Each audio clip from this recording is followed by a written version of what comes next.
दशलक्षण महापर्व का आज छठा दिवस उत्तम संयम धर्म का दिन।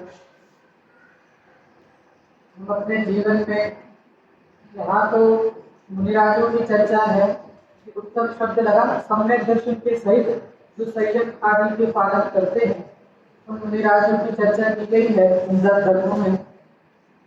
लेकिन हम अपनी अपेक्षा से भी देखें तो जो आराधना का जो अवसर प्राप्त हुआ है, जो संयम की महिमा करते हुए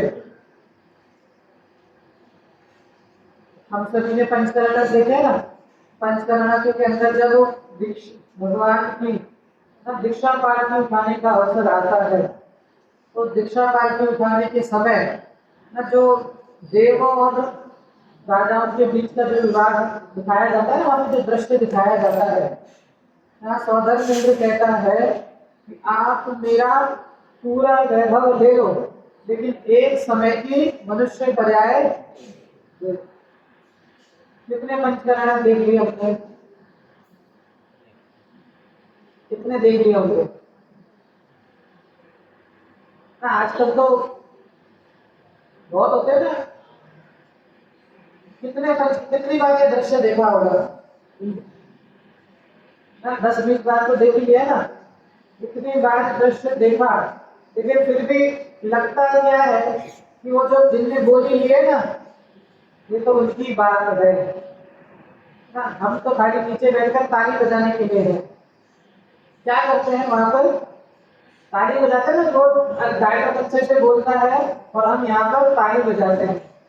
लेकिन विचारने योग्य क्या है कि वो सौधर्म इंद्र ना, सौधर्म इंद्र कह रहा है कि मेरा सारा वैभव ले लो और एक समय की मनुष्य पर्याय ले लो ना। हमें बस ताली बजाने में ख्याल आता है, हमें अपनी महिमा नहीं है क्या ना। सारा वैभव सौधर्म इंद्र का वैभव कितना, हम इसकी उपमा नहीं की जा सकती। इतना तो वैभव, बल कितना आता है। कभी पूजन के अंदर अपन ने पढ़ा था कि पूरे तीनों लोगों को उल्टा कर दे, इतना तो बल होता है उसके अंदर ना। भाव नहीं होते कभी, लेकिन बल कितना, बल की उपमा जो दी, कितना बल, इस पूरे 30 लोगों को चाहे तो उल्टा कर दे, ऐसा बल होता है। और वो सौधर्म इंद्र कहता है कि सारा वैभव ले लो और एक समय की मनुष्य पर्याय दे दो। भैया जो मनुष्य पर्याय मिली है ये सच में बहुत पुण्य के उदय से हमको प्राप्त हुई है। बुद्धदास जी का एक छंद है, बहुत सुंदर छंद है, ऐसे आपको बताने की भाव है। भूधर शतक आपने नाम सुना होगा ना, बुद्धदास जी के द्वारा भूधर शतक की रचना की गई है, बहुत अच्छी है, पढ़ने योग्य है। क्या बात थोड़ा ज्यादा कर होता है, क्या कहा, बुद्धदास जी की रचना है बुद्धर शतक। कितने पढ़ी है, हाथ ऊपर करके।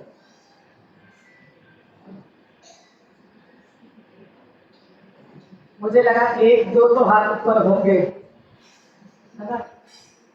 चलिए कोई बात नहीं। मैंने कहा ना आपको ऐसा नहीं रखना कि बस हमने वो 4 नाम रट लिए हैं, हम 4 नामों के आगे पीछे दौड़ रहे हैं ना। समय सार, नियम सार, या प्रवचन सार या मोक्ष मार्ग प्रकाशक, ये 4 नाम रख लिए हैं और उन चारों के पीछे हम दौड़ रहे हैं। ऐसा नहीं है, जितनी भी जिनवाणी है ना, बहुत सुंदर सुंदर भाव बताए हैं, बहुत सुंदर सुंदर पद लिखे गए हैं। हमको हर तरह के पढ़ने का अभ्यास होना चाहिए। तो कई बार पंडित भूधर दास जी ने एक बहुत सुंदर कवित्व लिखा कि जब कोई पूछता है ना, जैसे कोई पूछता ना, आप कितने के हो गए, है ना, कैसे चल रहे हैं, क्या हाल चाल है ना। अब जैसे आज उत्तम संयम धर्म का दिन है ना, तो सब पूछेंगे साता, गुजराती में पूछते ना, साता नचो, देखो ना, सब सुख साता में है।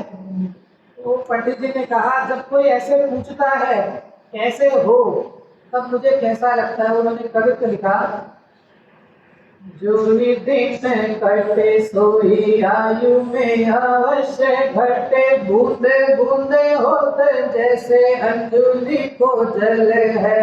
क्या कहा, जो दिन कटे सोई आयु में अवश्य घटे, बूंदे बूंदे होते जैसे अंजलि को जल है। देह नित छीन होत, नैन तेज हीन होत, यौवन मलिन होत, छीन होत बल है ना। सबके साथ यही हालत है ना। क्या लिखा, देह नित छीन होत ना। पहले तो अरे भैया 20-20 किलो तो हम ऐसे उठा के ले जाते थे ना। पहले तो हम 20-30 किलो तो ऐसे उठा के रख लेते थे ना। पहले तो बिल्कुल हमारा ऐसा शरीर था, ऐसा स्वस्थ था ना, ऐसा रूप था। क्या कहा, देह नित छीन होत, नैन तेज हीन होत, यौवन मलिन होत, छीन होत बल है। आवे जरा निधि तके अंत के आवे, नर भोत दिख जाए पर भो नजिक जाए, नर भो निपल है। लिखा, आवे जरा तेरी, तेरा बुढ़ापा तो निकट आता जा रहा है। जरा मतलब बुढ़ापा, बुढ़ापा निकट आता जा रहा है। आवे जरा मेरी अंतर अहेरिया, ये जो यमराज है ना, जो आई है, वो खिड़की में से झांक रही है। अंतर अहेरी, ये जो यमराज है अर्थात जो आई कर्म है ना, ये क्या है, खिड़की में से झांक रहा है। खिड़की में से झांकना मतलब ना, बस अवसर आपको ले जाने का अवसर आ गया है। क्या कहा, आवे जरा मेरी करके अंतर मेरी आए, पर भो नजीक आए, नर भो निफर है। पर भो नजदीक आए, क्योंकि ये तो नक्की है ना कि यहाँ से कहीं ना कहीं 3 समय के अंदर दूसरी गति के अंदर जीव जाने वाला है, ये तो नक्की है। तो पर भो नजीक आए, नर भो विफल है, क्योंकि ये नर भो ऐसे ही निकल गया। मिले के मिलापी जन पूछत है कुशल तेरी ना। मिलके मिलापी जन, सब लोग मिलकर के मुझसे पूछ रहे हैं, और भैया कैसे हो। कोई आपसे पूछता है कैसे हो, तो आप क्या मत बोलते हो, मजा में। अब चाहे चल कुछ भी रहा हो, है ना, किसी ने पूछा कैसे हो, एक जो क्या बोलते हैं, है ना, मजा में, सब बढ़िया, सब आनंद में ना। फिर चाहे बाद में पूरा 1 घंटे का रोना रो लेंगे, है ना, अरे क्या बताएं, ऐसा है, ऐसा चल रहा है, ये चल रहा है, वो चल रहा है। लेकिन पहले क्या बोलेंगे, मजे। पंडित जी कह रहे हैं, मिले के मिलापी जन पूछत है कुशल तेरी, ऐसी और दशा में मित्र काहे की कुशल है। नहीं, ये तो दशा की नहीं ना, वापिस से, जो ही दिन घटे सोई आयु में अवश्य घटे, छीन छीन होत जैसे अंजलि को जल है। देह नित छीन होत, नैन तेज हीन होत, यौवन मलिन होत, छीन होत बल है। आवे जरा मेरी तके अंत हेरी आवे, पर भो नजीक आए, नर भो निफल है।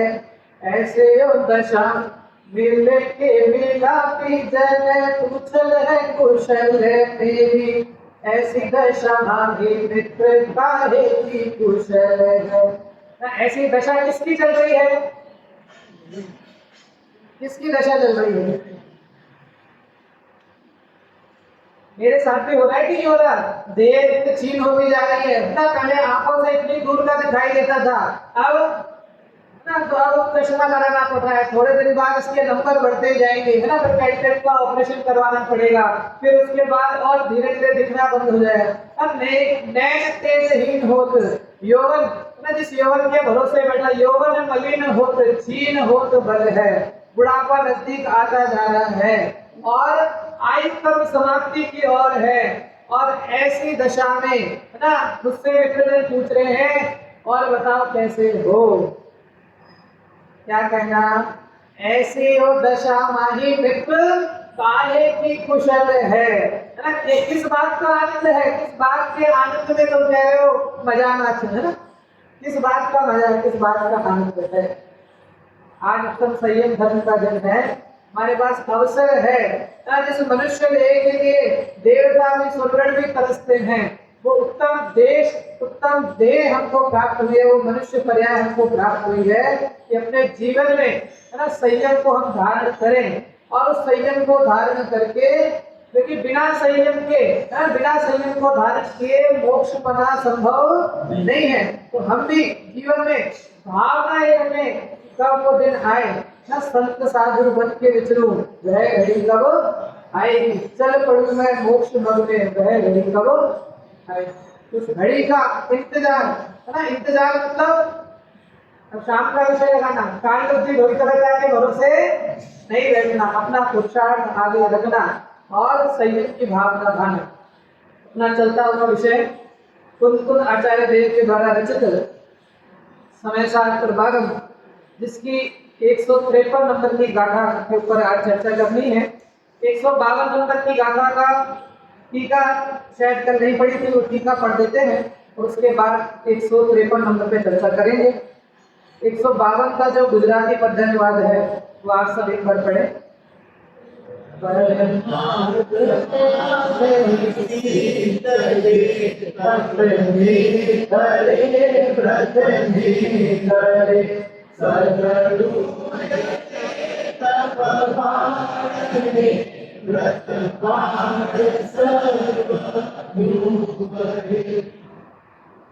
कल पढ़ा था, उसके आगे टीका पढ़ रहा हूँ।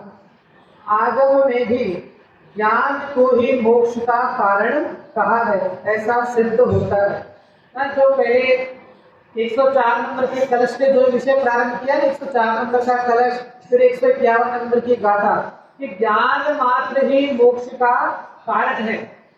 तो कह रहे हैं कि आगम में भी अर्थात जिनवाणी में भी ज्ञान को ही मोक्ष का कारण कहा है, क्योंकि ज्ञान बंधन का कारण नहीं होने से। 151 नंबर गाथा में हमने देखा ना, ज्ञान क्या है?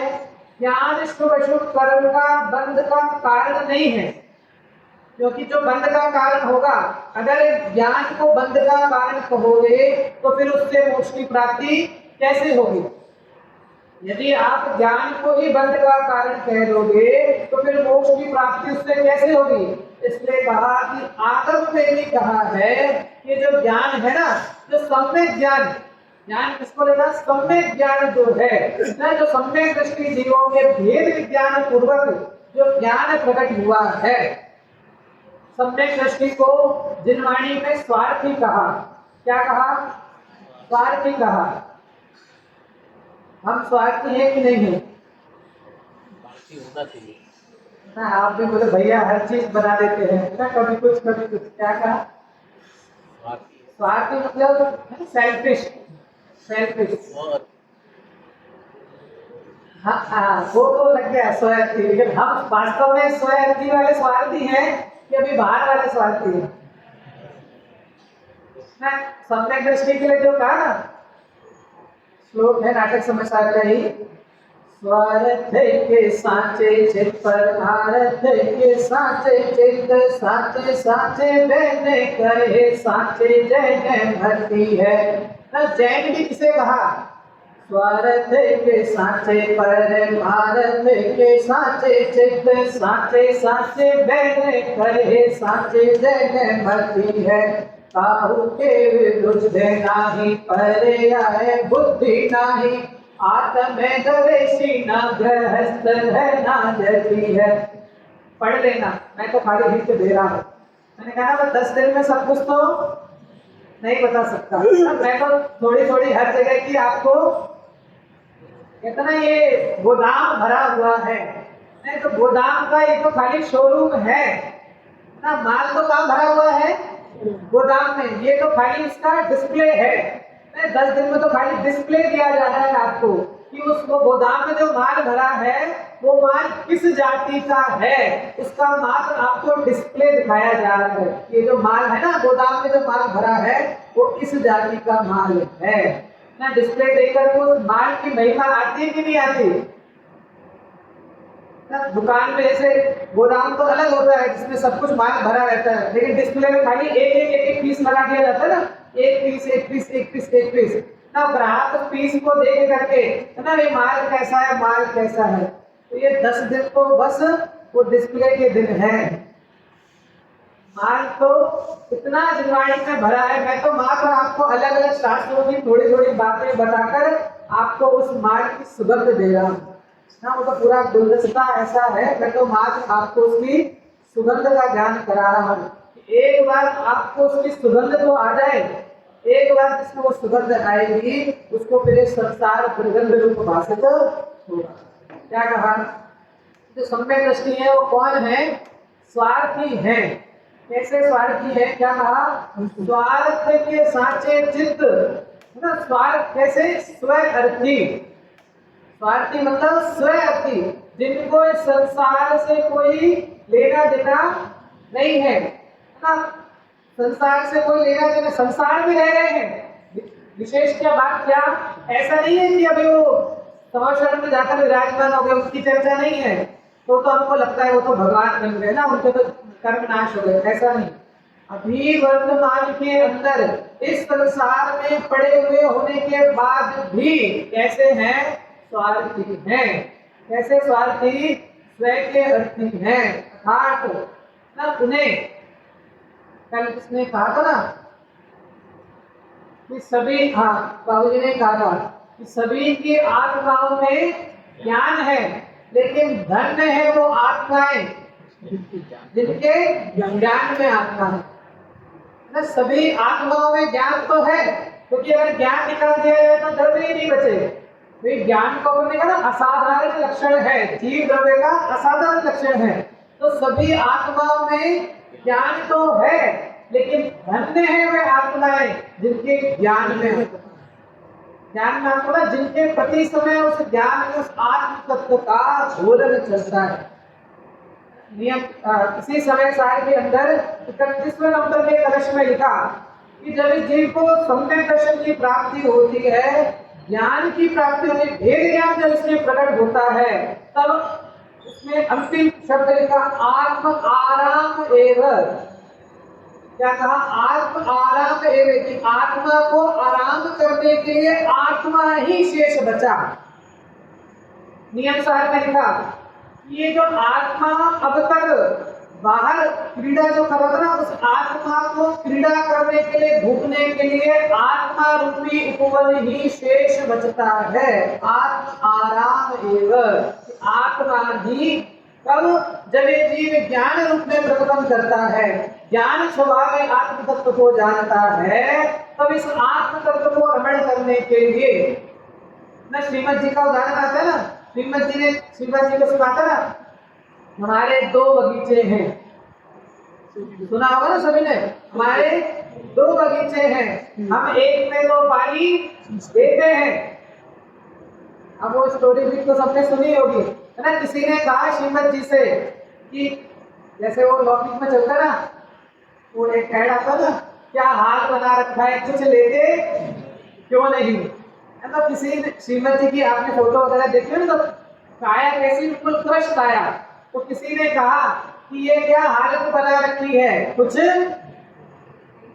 लेते क्यों नहीं। तो श्रीमद जी ने उत्तर दिया हमारे 2 बगीचे हैं ना, एक बगीचे को हम पानी देते हैं और एक बगीचे में हमने पानी देना बंद कर दिया है ना। अब वो बगीचा सूखे तो हमें उस बगीचे से कोई मतलब पड़ोसी का बगीचा है, ऐसा बोलो।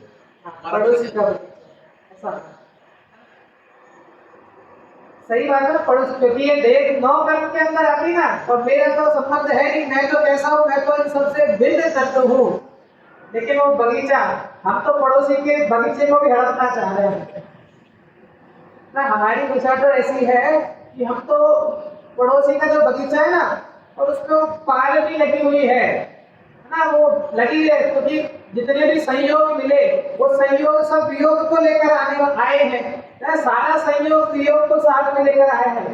सब कुछ पता होने के बाद भी ये जीव उस बगीचे को अपना मान करके बैठा है ना। उस बगीचे में पानी दे देकर उस बगीचे को पोषण करता है, उस बगीचे को पुराना है। और श्रीपद जी कहते हैं कि हमने तो अपने बगीचे का इस आत्मा रूपी बगीचे का हमने आश्रय ले लिया है, तो अब हमको इस संसार के बगीचे से कोई अर्थ नहीं है। आत्म आराम है, इस आत्मा को आराम करने के लिए, रमण करने के लिए एकमात्र आत्मा ही शेष बचता है। यही लिखा है यहाँ पर, ये जो ज्ञान है, जिस ज्ञान को मोक्ष का कारण कहा है, उस ज्ञान को धारण करने वाले जो जीव हैं, तो सम्यक दृष्टि जीव हैं, जो शुभ अशुभ कर्म को, है ना, शुभ अशुभ कर्म को जो छोड़ करके, उत्तम निरालों की चर्चा चल रही है नाटक समय सार के अंदर। पंडित बनारसी दास जी ने ग्रस्त को भी उसमें ऐड किया, सम्यक दृष्टि को भी उसमें ऐड किया कि ये जीव जब शुभ अशुभ कर्मों को छोड़ करके अपने आत्म स्वभाव में रमण करता है, तो वो मोक्ष की प्राप्ति करता है। क्या लिखा? आगम में ये ज्ञान को ही मोक्ष का कारण कहा है, क्योंकि जो जीव परमात्म भूत ज्ञान से रहित है, अर्थात आत्म ज्ञान से रहित है, उसके अज्ञान पूर्वक किए गए व्रत तप आदि कर्म बंध के कारण है। इसलिए उन कर्मों को बाल संज्ञा देकर उनका निषेध किया जाने से ज्ञान ही मोक्ष का कारण सिद्ध होता है। क्या लिखा? कल मैंने बताया था ना कि जैसे वो कच्ची घोड़े वाला जो उदाहरण दिया था, कच्चा नींबू वाला जो उदाहरण दिया था, यहाँ कहा ना कि वो व्रत कर रहा है, तप कर रहा है, आदि सब कुछ कर रहा है, लेकिन किसके उसमें अज्ञान पूर्वक किए गए व्रत तप आदि, तो वो सब क्या है? कर्म बंध के ही कारण है। इसलिए उन कर्म को बाल संज्ञा देकर उनका निषेध किया जाने से ज्ञान ही मोक्ष का कारण सिद्ध होता है। ज्ञान के बिना किए गए तप तथा व्रत को सर्वज्ञ देव ने बाल तप तथा बाल तथा तज्ञान तप तथा अज्ञान कहा है। इसलिए मोक्ष का कारण ज्ञान ही है। जो अज्ञान स्पष्ट जितना भी बाहर का जो क्रिया कर रहा है, इसमें जो मोक्ष की जो क्रिया निषेध किसका किया? उन क्रियाओं से मोक्ष मानना, उन क्रियाओं से मोक्ष की प्राप्ति मानना, उसका निषेध किया है।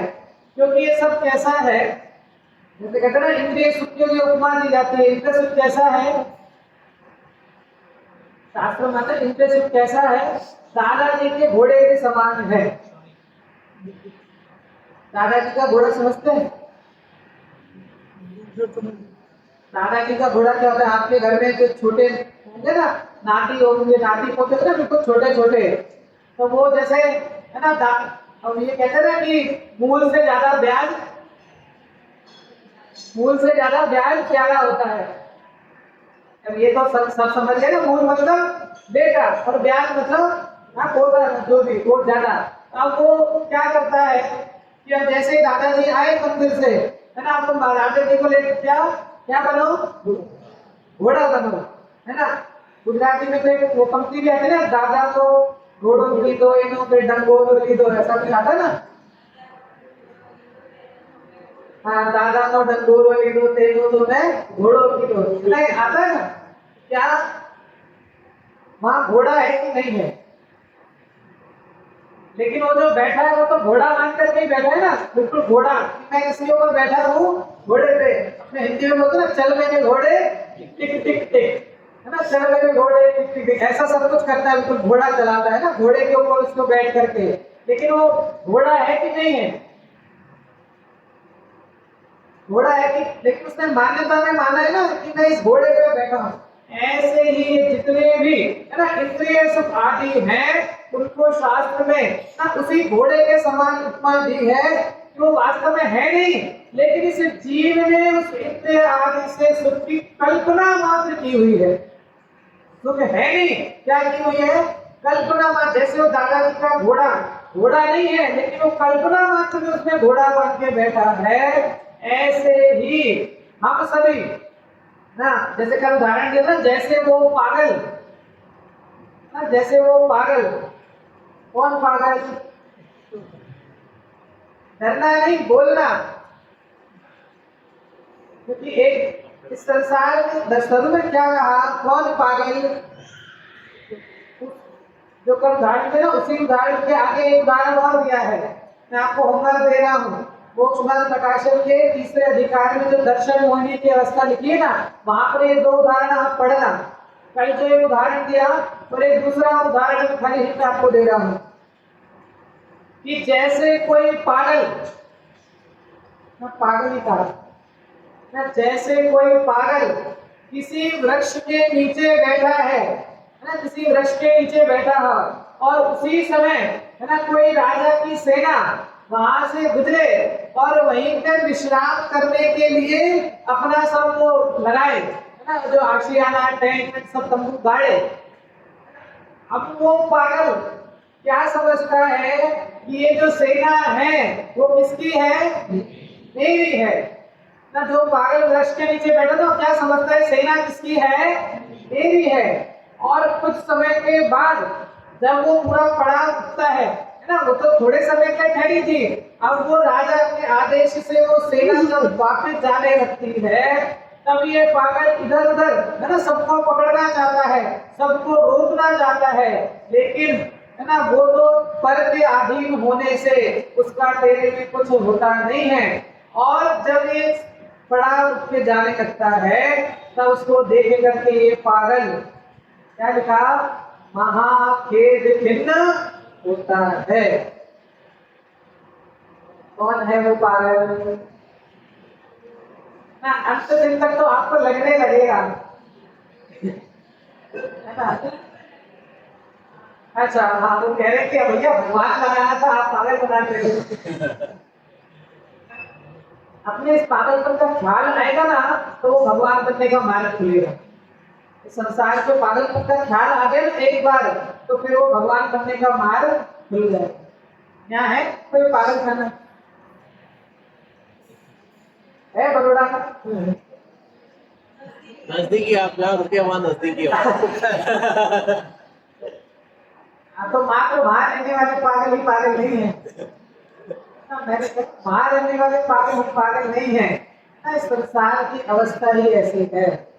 क्योंकि क्या कहा, वो जो सेना है ना, वो कुछ समय के लिए आकर ठहरी थी, लेकिन ये पागल क्या मानता है, ये जितने भी संयोग है, जितना भी घर मकान स्त्री पुत्र है ना, माता पिता, जितने भी संयोग हैं, ये सब उस सेना की तरफ है ना, वहां लिखा स्वतः आते हैं और स्वतः जाते हैं। तू ऐसा बोलेगा कि मैं करता हूँ, स्वतः ही आते हैं और स्वतः ही जाते हैं। तुम रोक सकते हो? जब जाने लगेंगे तब तुम रोक सकते हो? एक डायरी, जैसे डायरी आती है पूरे साल की, जो डायरी आती है, तो नोट्स इस पे लिखते हैं, तो डायरी आती है, उसमें नीचे ना एक कुछ कोट्स होते हैं, डायरियों में पेजों के ऊपर कोट्स होते हैं। ऐसे मेरे हाथ में डायरी आई, मैं लिख लेता हूँ कुछ कुछ, तो उसके अंदर एक कोट था, लौकी का कोट है, बहुत करीब अच्छा है। Initially people spend health to unwell, initially people spend health to unwell, later on they spend wealth to unhealth. और लास्ट का शब्द लिखा बट कैन नॉट। क्या कहा? Initially people spend health to unwell, है ना, अरे अभी तो अवसर है कमाने का, अभी तो मौका है ना। अभी तो शरीर ऐसा 4 घंटे या 8 घंटे है ना, ओवर टाइम भी करना पड़े तो करो, 10 घंटे करो, 12 घंटे करो, है ना। अभी तो मौका है ना, कमाओ। क्या लिखा? Initially people spend health to earn wealth, later on, अब जब कमा लिया ना, अब क्या हुआ, अब जब बीमार पड़ा तो डॉक्टर से क्या बोलता है? पैसे की चिंता, क्या बोलता है? आप तो बचा लो, पैसे की चिंता मत करना, जितना लगेगा मैं ला के दूंगा, आप तो बचा लो। बोलते कि नहीं बोलते?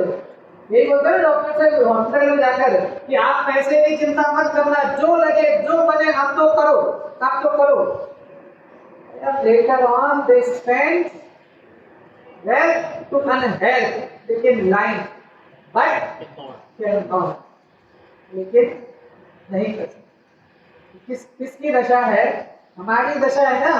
हम भी यही कर रहे हैं ना। सबसे पहले बाल समय में ज्ञान न लयो, कर्म समय करनी रखयो, अंत तक सब बूढ़ा पतो कैसो रूप, यही दशा है हमारे। वो क्या दशा है ना, पहले तो इन सब चीजों में निकल के रह जाते हैं, और जब अवसर आता है ना, तब ऐसी हालत हो जाती है कि कुछ करने योग्य स्थिति नहीं रहती।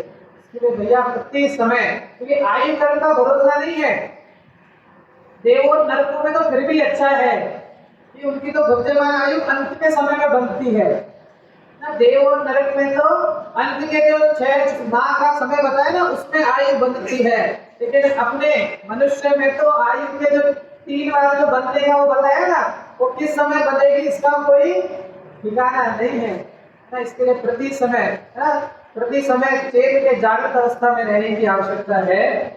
अपना 153 नंबर की गाथा ना, 152 का भावार्थ पढ़ा ना, 153 नंबर की गाथा उत्थानिका है।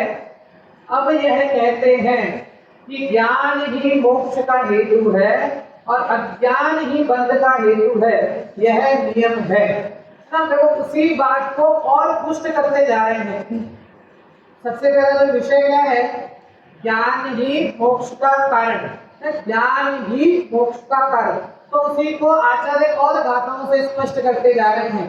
पहले शुभ अशुभ कर्मों से निवृत्ति दिलाई, शुभ अशुभ कर्मों से भिन्न बताया, फिर बताया कि वो आत्म तत्व ऐसा है जब ज्ञान में पदपन करता है तो ये कर्म आदि स्वतः ही उससे दूर हो जाते हैं।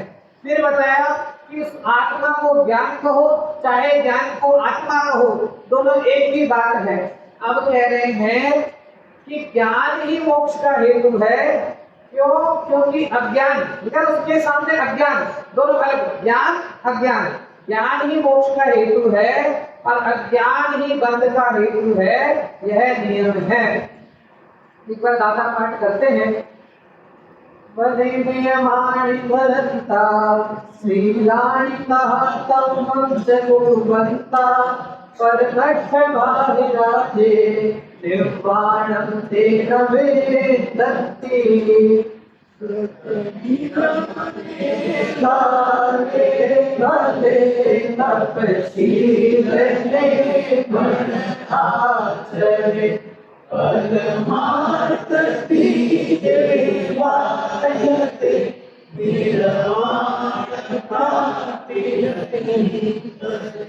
क्या लिखा कि व्रत और नियमों को धारण करते हुए भी तथा शील और तप करते हुए भी जो परमार्थ से बाह्य है, अर्थात परम पदार्थ रूप ज्ञान का, ज्ञान स्वरूप आत्मा का जिसको श्रद्धा नहीं है, वे निर्वाण को प्राप्त नहीं होते। मतलब पहले क्या कहा था? जो ज्ञान स्वरूप में रमण करते हैं वो निर्वाण को प्राप्त होते हैं। और उसके विपरीत भाव में लिखा कि जो परमार्थ स्वरूप को तो नहीं जानते लेकिन बाह्य में व्रत तप आदि करते हैं, बाल करते हैं, वो निर्वाण को प्राप्त नहीं होते ना। कैसे चमत्कारी रूप की बात होती है ना, हमको ऐसी महिमा आनी चाहिए कि बाहर के चमत्कार की तो बहुत महिमा आती है। आजकल तो वैसे भी ना चमत्कार को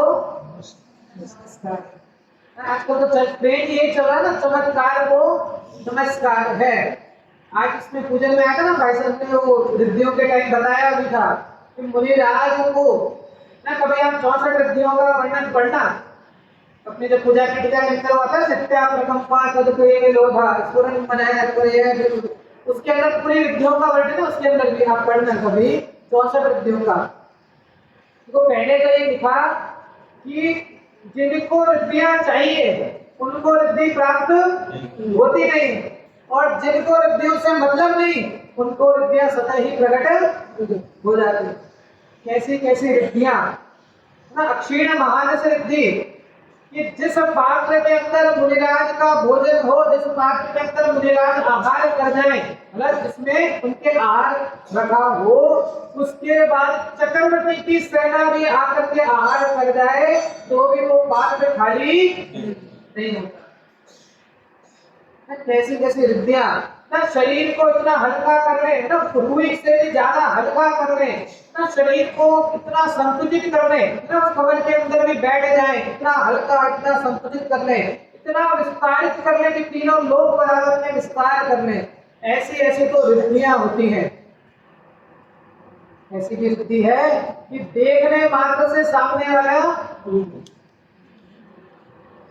ना, मात्र देखने मात्र से विष चढ़ जाए और देखने मात्र से विष उतर जाए, ऐसी ऐसी रिद्धियां होती है। लेकिन रिद्धियां होने के बाद भी जिनको रिद्धियों से कोई मतलब नहीं है, क्यों? क्योंकि उन्हें तो चैतन्य की रिद्धि प्राप्त हो गई ना, जिसको चैतन्य की रिद्धि प्राप्त हो गई उसको फिर बाहर की रिद्धियों से क्या लेना। वादिराज मुनिराज का पूर्ण दूर होना कोई चमत्कार नहीं है। ध्यान देना क्या कह रहा हूं। वादिराज मुनिराज का पूर्ण दूर होना कोई चमत्कार नहीं है। 700 वर्षों तक कोढ़ की अवस्था में उस आत्म तत्व का ज्ञान होना ये चमत्कार है। क्या कहा? वादिराज पढ़ा होगा ना सबने, 700 वर्षों तक कुष्ठ की अवस्था रही है ना, कोढ़ की अवस्था रही, और फिर बाद में जो एक क्षण के अंदर है ना, वो शरीर के उससे पूरा मतलब इतनी सामर्थ्य अंदर विद्यमान थी कि चाहे तो एक क्षण में उस कोढ़ कुष्ठ रोगों को क्या कर दे, मिटा दे, उस कुष्ठ को दूर कर दे, लेकिन फिर भी कभी उसको ना ज्ञानियों की दशा ही कुछ अलौकिक है। ज्ञानियों की दशा इतनी सामर्थ्य अंदर विद्यमान थी। एक और उदाहरण आता है, शायद उन्हीं का ही है या नाम दूसरे में है ना, दूसरे भी मुनिराज का कुछ रोग का उदाहरण आता है कि एक देव उनकी परीक्षा लेने के लिए आया और वैद्य बन करके आया, और वैद्य बन करके मुनिराज से बोला कि आपका ये जो रोग है इसको दूर करने की औषधि मेरे पास है, आप कहें तो मैं आपको औषधि दे दूं। तो देव वैद्य बन करके आया और बोला कि आपका ये जो कुष्ठ रोग है ना, इसको दूर करने की औषधि मेरे पास है, आप कहें तो मैं आपको वो औषधि दे दूं। मुनिराज ने क्या उत्तर दिया? सबसे बड़ा रोग तो ये संसार का है, अगर तुम्हारे पास संसार के रोग को दूर करने की औषधि है तो दो, नहीं तो इस रोग से मुझे कोई दिक्कत है। क्या कहा? यदि तुम्हारे पास संसार रोग को दूर करने की औषधि है तो दो, नहीं तो ये बाहर के रोग की। फिर उन्होंने वो एक धूप का एक कण लगाया और पूरा शरीर कांति समान ना हो गया।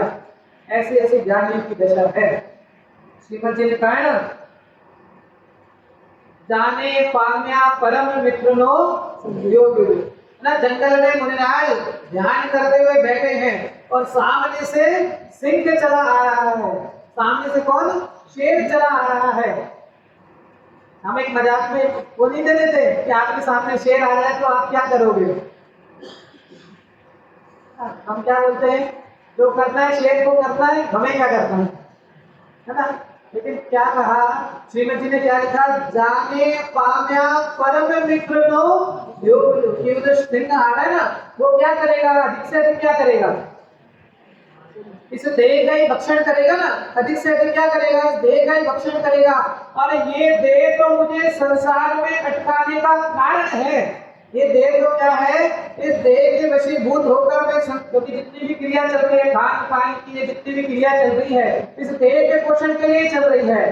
तो ये देह तो मेरी शत्रु है और वो इस देह का शत्रु है।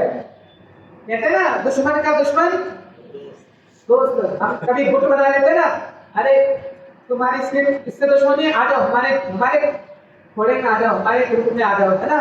ये तो ऐसा ही, आप तुम हमारे ग्रुप में आ जाओ। क्या लिखा, जाने पाम्या परम मित्रुनो योग अवस्था का विचार करना। मुनिराज ध्यान में लीन वन जंगल के अंदर विराज के बैठे हैं, सामने से सिंह आ रहा है और वो निर्भीक रत्ती के धारे मुनिराज क्या कहते हैं, जाने पाम्या परम मित्रुनो। क्या करेगा वो सिंह, इस देह का ही रक्षण करेगा ना। और ये देह तो मुझे संसार में अटकाती है, ये देह मेरी शत्रु है, इस शत्रु का शत्रु मेरा मित्र है। जब ये जीव, इसके लिए क्या कहा, जब ये जीव अपने आत्म स्वरूप का लक्ष्य करता है, तब उसे संसार के कितने बार के दुख आदि, शायद मैंने एक बार बोला भी हो या नहीं भी, जब वो गज कुमार मुनिराज के सर पर जलती हुई सिगड़ी रखी, पांडवों के हाथों में, गले में, पैर में तो लोहे के गर्म आभूषण पहनाए, तो उनको ख्याल था कि नहीं था?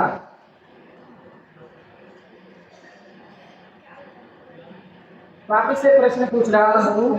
क्या प्रश्न है कि जब सोमेर श्रेष्ठी ने गज कुमार मुनिराज के सर पे जलती, ये तो ख्याल है ना स्टोरी सबको, सब शान के उसमें कोयला करके सिगड़ी बनाकर जलती हुई सिगड़ी रखी, तो ये जो देह जल रहा है, सर जल रहा ना, अब रखिए तो जलेगा तो सही, तो उसका मुनिराज को ख्याल था कि नहीं था?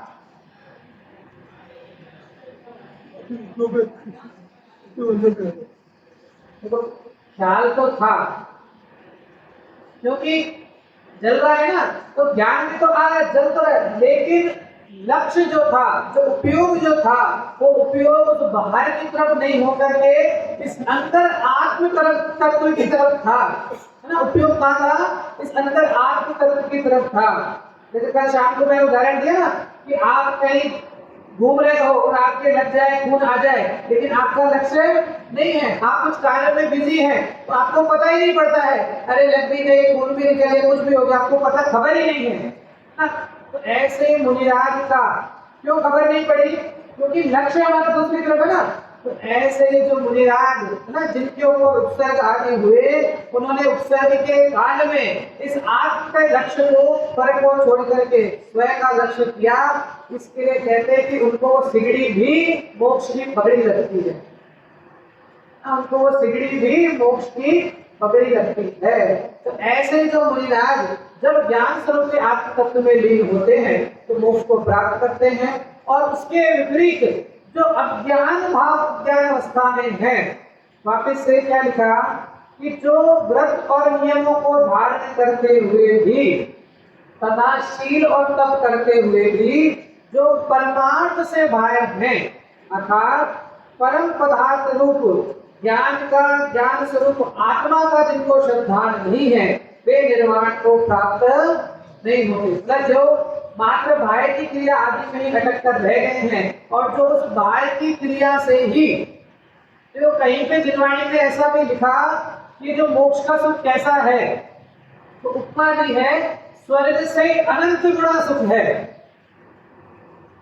उपमा मात्र दी है, क्या कहा, स्वर्गों से अनंत गुना सुख मोक्ष में है।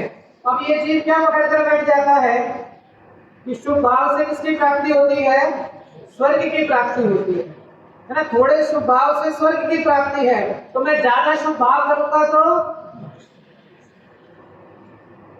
बात समझ रहे हैं क्या कहा कि जिनवाणी में लिखा है, कहीं कहीं उपमा देखिए, मोक्ष में मोक्ष के सुख की उपमा दी है मात्र, वो है तो अलौकिक, लेकिन उपमा के लिए लिखा कहीं कि मोक्ष का सुख कैसा है, स्वर्ग से अनंत गुणा सुख है। तो अब ये क्या तर्क लगाता है ना, तर्क लगाता है कि थोड़े शुभ भाव से किसकी प्राप्ति हो रही है, मोक्ष की, तो मैं ज्यादा शुभ भाव करूंगा, और थोड़े शुभ भाव से स्वर्ग की प्राप्ति हो रही है, तो मैं ज्यादा शुभ भाव करूंगा तो मुझको किसकी प्राप्ति हो जाएगी, मोक्ष की प्राप्ति हो जाएगी। तो यहाँ आचार्य उसका निषेध कर रहे हैं कि जो जब तक है ना निश्चय अर्थात बिना विधि निश्चय के बिना व्यवहार भी व्यवहार नाम नहीं पाता है। तो लिखा जब तक ये जीव परम पदार्थ रूप ज्ञान का पाठ ज्ञान स्वरूप आत्मा का जिसको श्रद्धा नहीं है वे निर्वाण को प्राप्त नहीं होते। क्योंकि जी जिसको ऐसा लगता है ना हम ये शुभ भाव कर ले नहीं कर ले। पूज्य गुरुदेव जी के पास में बहुत से लोग आते थे ना, कई विरोध आदि तो भाई उस समय काफी तो बहुत से लोग आते थे। तो एक बार दोपहर के समय दो लोग आए और उन्होंने, अब गुजराती तो भाषा भी ऐसी होती है ना, तो ऐसे बोला हम आपको देखने आए हैं। वो लड़ाई झगड़े वाला देखना मत मानना, हम आपको देखने आए हैं। तो गुरुदेव जी ने बोला आपने आपको देखा क्या? तुमने क्या बोला? हम आपको देखने आए हैं। गुरुदेव जी ने कहा आपने आपको देखा क्या? बस यही मतलब जीव का पलटा है ना, उतने बस वो पंक्ति में वो जो जिस भी भाव से आए थे पूरा भाव उनका पलट गया। तो कितने ही उदाहरण है, इसलिए कहा जाता है ना पूज्य गुरुदेव जी का जीवन हम सबको एक बार अवश्य रूप में पढ़ना चाहिए। कितने ही विरोधों की अवस्था में है ना, जब संप्रदाय परिवर्तन की भावना भाई ना, कितना कितना उस समय कह सकते हैं कि वो संप्रदाय में टॉप पे थे, टॉप में जो थे। ऐसी अवस्था होने के बाद भी सत्य धर्म अंगीकार करके जब परिवर्तन की भावना भाई, तो लोगों ने कितना कितना नहीं कहा है ना कि आहार पानी भी नहीं मिलेगा, है ना, कोई पूछने वाला नहीं होगा, आहार पानी भी नहीं मिलेगा। लेकिन है ना गुरुदेव श्री तो सिंह वृत्ति के धारी गुरुदेव श्री है ना, मैं आहार आदि के लिए नहीं बना है ना, ये तो स्वतः मिलना होगा तो मिल जाएगा ना। और धीरे धीरे हम सबको ख्याल है जब परिवर्तन के बाद धीरे धीरे वो काफिला बढ़ा, तो आज तो देश विदेश का पूरा एक समुदाय ही अलग स्वाध्याय प्रेमी समुदाय है ना, मुमुक्षु जिनको मोक्ष की इच्छा है ना। ये कोई गुरुदेव जी कहते ना जैन पंथ, जैन धर्म कोई पंथ नहीं, कोई बाड़ा नहीं, ये तो जो समझे है ना उसका धर्म है ना। हमें किसी ने जैन नहीं बनाया और किसी के मिटाने से मिटने वाले नहीं, हम तो अपनी श्रद्धा से, हमने तो सत्य धर्म जान करके अपनी श्रद्धा से इसे अंगीकार किया है। फिर हमें तो मतलब ऐसा हाथ में थाली का थाली तो सामने रखे, पड़ोसी की थाली हमारे सामने रखी है, अब उसके बाद भी अगर हम ना खाने से मना करें तो टोडर जी की भाषा है ना, बार बार हमारे आवाज की महिमा किस क्या क्या बच गया ना, पूरी थाली परोस के रख दी है बिल्कुल सामने ना। इतना ये समय साल अगर आप विचार करें तो कितना था। अगर आपने वो समय साल का गुटका देखा होगा, छोटी सी पुस्तक है ना, इतने से छोटी जो पुस्तक होती है ना, गुटका की पुस्तक जो होती है, ये समय साल तो मान लो 415 गाथाओं का ही था, तो 415 गाथाओं में 5-6 पेजों का इतना ही समय साल। लेकिन उतना अगर हमको प्राप्त होता तो हमको समझ में नहीं आता, कौन निकालता उसके अंदर से ये भाव है ना। तो हमें वो 415 गाथाएं थी, उसके बाद अमृतचंद्र आचार्य जैसे आचार्य है ना, जिनके लिए कहा कि कुछ आचार्य ने पेट में बैठकर ये टीका लिखी है। क्या कहा कि अमृतचंद्र आचार्य ने मानो खुद के पेट में बैठ करके ये टीका लिखी है। मतलब बिल्कुल कुलकुल आचार्य का जो भाव होगा 1000 साल के बाद, कुलकुल आचार्य 2000 वर्ष पहले हुए, उसके 1000 साल के बाद अमृतचंद्र आचार्य हुए, 1000 वर्ष के बाद भी जो दैविक टीका लिखी है ना, तो इतना वो टीका लिखे, उसके अंदर जो भाव दिए, और फिर उस टीका के बाद वो भी संस्कृत में थी है ना। आपको संस्कृत भी ख्याल में नहीं आती, तो उसके फिर देश भाषा में है ना, पंडित जयदत्त छावड़ा जी के द्वारा देश भाषा में उसकी टीका की गई। और उसके बाद में समय सार नाटक बाल पुतली टीका है ना, पांडे राजमल जी जिन धरने की टीका, इतनी हमको देश भाषाओं में, हम तो गुजराती में है ना, जो जिस जगह जो भाषा चलती है उस भाषा में उपलब्ध है ना, थाली पड़ोस के सामने रखी हुई है। अब तो कहे है ना, आपके खाने से मेरी भूख मिट जाए, ऐसा होने वाला नहीं। ना आप खाएं और भूख मेरी मिटे, ऐसा तो होने वाला नहीं है। जिसको भूख मिटानी है उसको स्वयं को भोजन करना पड़ेगा। ऐसे जिसको इस संसार से दुख भाषित होता है और मोक्ष से दुख भाषित होता है, उसे इस समय सार आदि जिनवाणी, जितनी भी जिनवाणी है, सभी जिनवाणी का थोड़ा थोड़ा शास्त्र अभ्यास का अपने जीवन के अंदर नियम होना चाहिए। और हम सभी है ना, ये जो गाथा को लिखा, उसके आगे की समय मैं खाली टीका पढ़ रहा हूँ, उसका विस्तार अपन कल करेंगे। 2 मिनट में समाप्त करता हूँ। ज्ञान ही मोक्ष का हेतु है, क्योंकि ज्ञान के अभाव में स्वयं ही अज्ञान रूप होने वाले अज्ञानियों के अंतरंग में व्रत नियम शील तप इत्यादि शुभ कर्मों का सद्भाव होने पर भी मोक्ष का अभाव है।